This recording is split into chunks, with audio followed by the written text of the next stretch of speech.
Going from bad to worse for number 10, aren't they? Of course, everybody just remembers the iconic and tragic pictures of Her Majesty the Queen sat all alone following those lockdown rules for the funeral of her husband, Prince Philip. But the night before, number 10 were living it up, breaking all the rules, according to the latest allegations.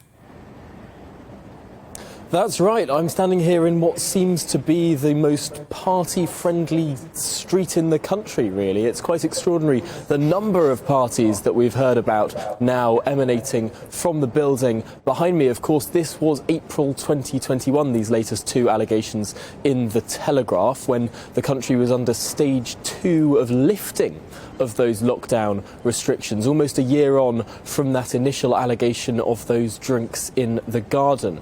It's an interesting situation. Of course, this was one of these parties was alleged to be the leaving do of James Slack, the former spokesman for number 10, someone who's now working at the Sun newspaper. Interesting that it was The Telegraph that revealed this particular drinks do and the revolving door that often happens between number 10, between government and journalism. But this is quite an extraordinary set of allegations. Apparently, one member of staff left with a suitcase to go down to the Co-op on the Strands to pick up as much alcohol as possible and bring it back inside number 10, at which point there was partying, there was a special advisor DJing, allegedly, in the basement of number 10, and partying went on into the early hours. There's even an allegation that one of the children's swings in the garden of this building was broken by a drunken staffer. So the remit of Sue Gray's investigation just gets bigger and bigger and bigger. And yet, do we have any faith that her findings will actually lead to any action?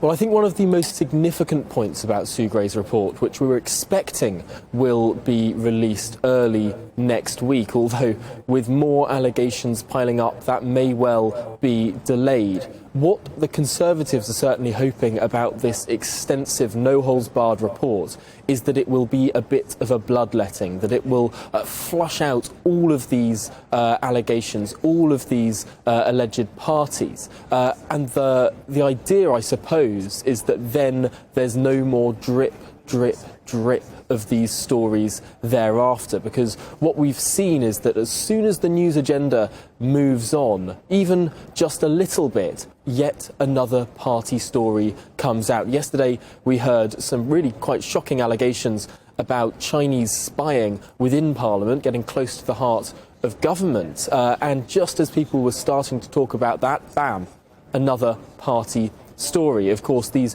drinks in the garden were ones. There was another party story that moved on from those Christmas party stories. We've had a drip, drip, drip of all of these stories coming from the building behind me, and the enormous hope of the government is that this one extensive independent inquiry will be able to put a stop to it.